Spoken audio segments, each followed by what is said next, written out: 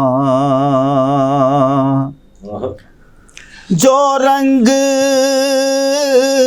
جامی پر رومی پہ چڑھایا تھا، جو رنگ جامی پر رومی پہ چڑھایا تھا، اس رنگ کی کچھ رنگت ہم پر بے چڑھا جانا، اس رنگ کی کچھ رنگت ہم پر بھی چڑھا جانا، جس خواب میں ہو جائے دیدار نبی حاصل، جس خواب میں ہو جائے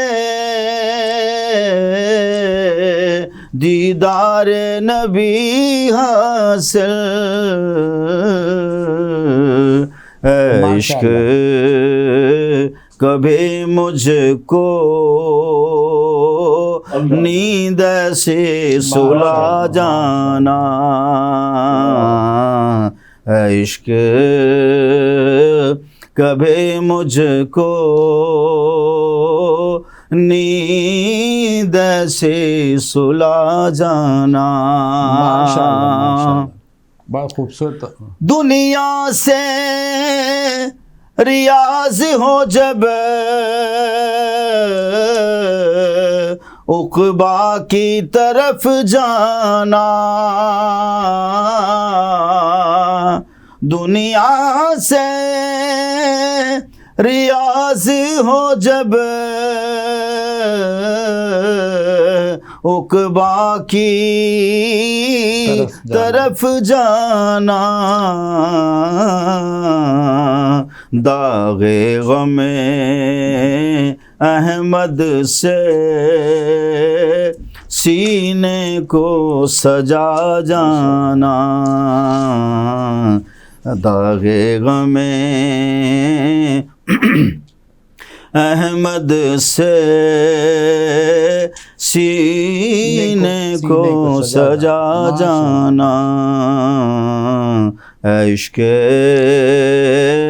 نبی میرے دل میں بھی سما جانا، عشق نبی میرے دل میں بھی سما جانا۔ یہ آپ نے تو مطلب سرشاری رقت طاری کر دی۔ الحمدللہ۔ یہاں ایک چھوٹا سا وقفہ لیتے ہیں ناظرین، اس کے ساتھ ہی آپ ہمارے ساتھ رہیے اور ہم ان کے ساتھ ہیں، اور نعت خوانی بھی ہوئی ہے، اب جو ہے آپ کے فرمودات بھی ہم نے سنے، ہمارے ساتھ رہیے۔ چھوٹا سا بریک۔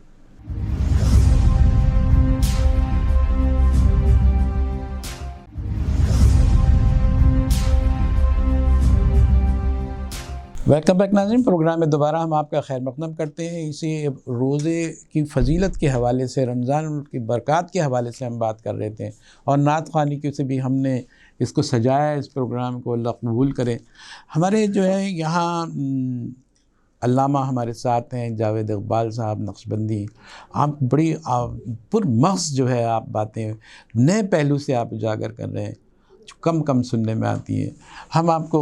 ہم سے یہ کہنا چاہیں گے کہ کتنے عرصے سے آپ جو ہے یہ اس میں لگتا ہے کہ بچپن سے ہی ہوں گے، لیکن کس طرح یہ مدارج آپ نے طے کیے؟ آپ جو ہے فقہ میں بھی آپ گئے، اپنے علم میں قرآن میں بھی، حدیث میں بھی آپ نے منازل طے کی، اس پر تھوڑی سی روشنی ڈال دیجیے۔ شکریہ جہانگیر بھائی۔ اصل مسئلہ یہ ہے کہ میں سمجھتا ہوں انسان کوشش کرتا ہے، باقی اس کو جو کچھ ملتا ہے اللہ تعالیٰ کے فضل سے، اس کے کرم سے ملتا ہے۔ صحیح۔ انسان تو کوشش ہی کر سکتا ہے۔ تو ہمارا جو گھرانہ تھا وہ ذمہ دار ہے، تو میری والدہ کی کوشش تھی کہ میں اپنے بیٹے کو عالم ہی بناؤں گی۔ اچھا، تو پھر میں نے قرآن بچپن پہ حفظ کیا، اس کے بعد درس نظامی کی طرف کیا، درس نظامی کے بعد پھر تخصص کی طرف میں آیا۔ مفتی کورس ہوتا ہے ہمارے یہاں 3 سال کا اسپیشلائز، اور اس زمانے میں جو درس نظامی ہوتا تھا وہ 12 سال کا عرصہ تھا، اب 6-7 سال میں ہو رہا ہے۔ اس میں کتابیں نکال دی ہیں، کافی کورس کم کر دیے ہیں۔ تو اس زمانے میں 12 سال کا جو عرصہ ہوتا تھا وہ درکار ہوتا۔ تو اسی طرح پھر قرآن کو میں نے 2 سال کی تجوید کے ساتھ پڑھا، اس کو قرات کے ساتھ پڑھا، یعنی دورہ وہ تجوید کہلاتا ہے، اس کی بھی سند حاصل کی، پھر تخصص کی، پھر اسی طرح دور حدیث کی۔ پھر کراچی کے اندر یہ جو پروگرام شروع ہوئے، ٹی وی پہ تو بہت آتے ہیں، ٹی وی کے اندر تقریباً شروعات کے اندر میرے پاس ایک دن میں 3-3 4-4 چینل ہوا کرتے تھے۔ مختلف چینل پہ ہم جاتے، 1 گھنٹہ وہاں دیا، 1 گھنٹہ وہاں دیا۔ تو اللہ کا بہت بڑا فضل رہا ہے۔ پھر ایک کنٹینیو سیرت کے اوپر پروگرام کیا، وہ 23 پیغمبروں کا احوال جو قرآن احادیث کے اندر ملتا ہے، یعنی سابقہ انبیاء کرام کا حضرت آدم علیہ السلام سے لے کے جناب خاتم النبیین حضرت محمد صلی اللہ علیہ وسلم تک، ان کے اوپر ہم نے سیرت کے اوپر بہت وہ کام کیا۔ مختلف چینل کو وہ پروگرام اپنے دیے، پوری دنیا کے اندر گئے۔ پھر باہر ملکوں کے سفر ہوئے، اسی نبی کریم صلی اللہ علیہ وسلم کے نام کے صدقے، حضور کے دین کے صدقے، حضور کی یہ شریعت کے صدقے اللہ نے عزت بھی دی، شہرت بھی دی، سب کچھ ملا۔ لوگ کہتے ہیں کہ علماء بڑے غریب ہوتے ہیں، پیسہ نہیں ہوتا، یہ نہیں ہوتا۔ میں اس چیز کا قائل نہیں ہوں۔ علماء کو اللہ تعالیٰ عزت بھی دیتا ہے، پیسہ بھی دیتا ہے، شہرت بھی دیتا ہے، سب کچھ مل جاتا ہے اگر بندہ شکر پڑھے اور کرے، کیونکہ اس کا وعدہ ہے فَاذْكُرُونِی أَذْكُرْكُمْ، تم میرا ذکر کرو میں تمہارا ذکر کروں گا، تم میری نعمتوں کا شکر کرو، کفران نعمت نہ کرو، میں اور بڑھا دوں گا۔ تو کیا رسول کا دین جو ہے یہ نعمتوں سے کم ہے؟ وَأَمَّا بِنِعْمَةِ رَبِّكَ فَحَدِّثْ، تم میری نعمتوں کا خوب چرچا کرو۔ تو ہم تو چرچا ہی کر رہے ہیں جہان پہ۔ جب ہم نے حضور کے نام کو عزت سے لیا تو دنیا نے ہماری عزت کی، دنیا نے ہماری حوصلہ افزائی کی۔ دنیا صرف نام جانتی ہے، نہ قبیلہ پوچھتی ہے، نہ ذات پوچھتی ہے، نہ زبان پوچھتی ہے۔ بھائی یہ جانتے ہیں نبی کریم صلی اللہ علیہ وسلم کی مدح سرائی کرنے والے ہیں۔ حضور کا نام ادب سے لیا، علم ادب سے ملتا ہے۔ تو اگر ادب ہوگا تو پھر علم ملے گا۔ ایمان جو ہے وہ علم سے نہیں ملتا۔ ایمان جو نام ہے وہ ہے محبت رسول کا۔ اگر حضور کی محبت ہے تو دولت ایمان مل جاتی ہے۔ اگر صرف ایمان ملنا ہوتا علم سے تو بڑے بڑے دانشور، بڑے بڑے ڈاکٹر، بڑے بڑے سائنسدان ایسے گزرے ہیں جن کے پاس دولت ایمان نہیں تھی، وہ مسلمان نہیں ہوئے، مگر ایسے گزرے ہیں۔ پنجاب کے اندر ایک بزرگ ہیں، ان کا نام ہے سلطان العارفین، باہو سلطان، یعنی عارفوں کے سلطان۔ ان کا مزار ہے، وہ ایک دن بھی اسکول نہیں گئے، ایک دن بھی مدرسے نہیں گئے، مگر وہ اولیاء اللہ کے سردار بنے ہیں۔ تو لہذا ایمان بغیر علم کے نصیب ہوتا ہے۔ میں چاہوں گا کہ علامہ جاوید اقبال صاحب ہمارے ناطقہ ہیں، ظفر اقبال صاحب، جی ماشاء اللہ، تو دونوں مصرے ہم وزن ہیں۔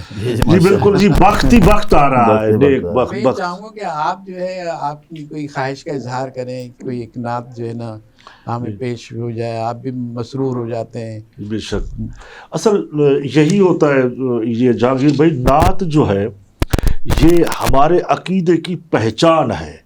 جس جامی کا، رومی کا تذکرہ کرتے ہیں، جس غالب کا ذکر ہوتا ہے، امیر خسرو کی بات ہوتی ہے، یہ سارے شعراء جو تھے انہوں نے اپنی ساری زندگیاں نبی کریم صلی اللہ علیہ وسلم کی مدح سرائی میں گزار دی۔ ماشاءاللہ۔ تو اس لیے نعت جو ہے ہماری روح کی غذا ہوتی ہے۔ پسندیدہ تو سارے پسندیدہ، سارے پسند ہے جی۔ میں تو جامی کا کلام ہی سنوں گا جی، جامی کا کلام فارسی زبان میں ہے تو وہ مجھے بڑا پسند ہے۔ تو اس کے دو اشعار آپ ایسا اور بتا دیں۔ آدم چشتی صاحب کا کلام سناتا ہوں۔ اچھا جی ٹھیک ہے، آدم چشتی صاحب، آپ کا جو پسند بہتر ہے۔ آدم چشتی صاحب جی اچھا، مختلف ہے اس سے نا جو آپ نے پہلے جی، اس سے مختلف۔ جی اچھا۔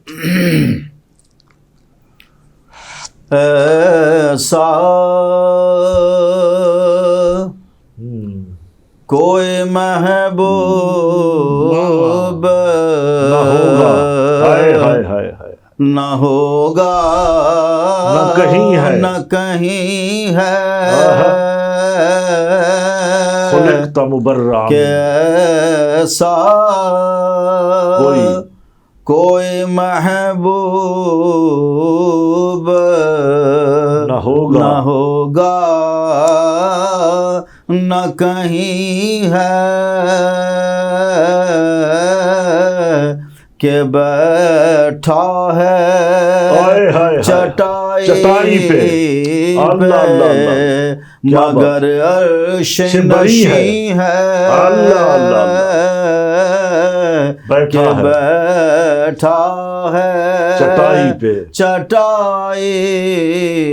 پہ، مگر عرش نشیں ہے، کیا بات، ماشاءاللہ، ہر ایک کو میسر کہاں اس در کی غلامی، ہر ایک کو میسر کہاں اس در کی غلامی، کہ اس در کا تو دربان ہی جبریل امی ہے، اس در کا، کہ اس در کا تو دربان ہی جبریل امی ہے، اور تو چاہے تو ہر شب ہو مثال شب اسرا، تو چاہے تو ہر شب ہو مثال شب اسرا،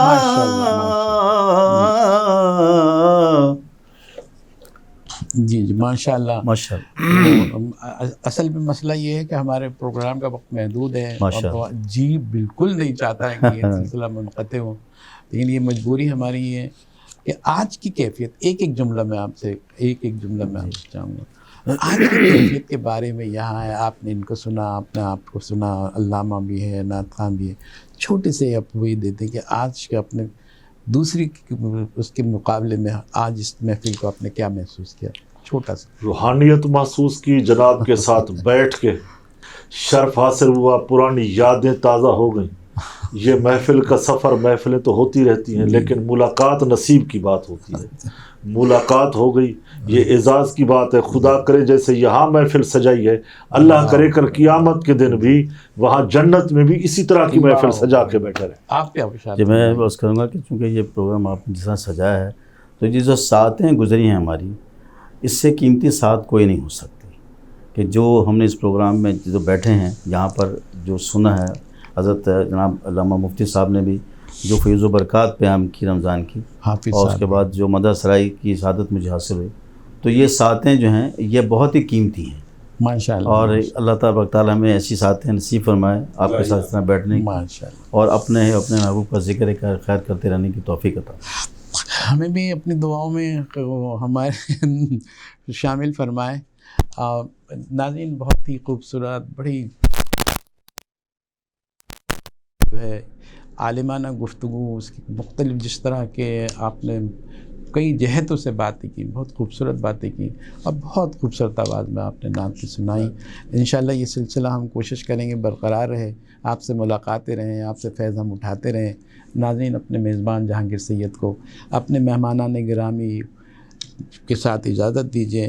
علامہ صاحب، علامہ جاوید اقبال صاحب نقشبندی ہیں، آپ کو جس طرح آپ یہاں تشریف لائے، آپ نے سجایا، رونق افسوس ہوئے وہاں پہ، جس طرح کی جناب ظفر اقبال صاحب نعت خوانی، آپ تو کلاسک میں شمار کرتا ہے آپ کی آواز کو، جس طرح زیر و بم، اور جتنا اس کے پیچھے آپ کا بیک گراؤنڈ بہت اہم ہے۔ ناظرین ہمیں اجازت دیجیے، اللہ حافظ۔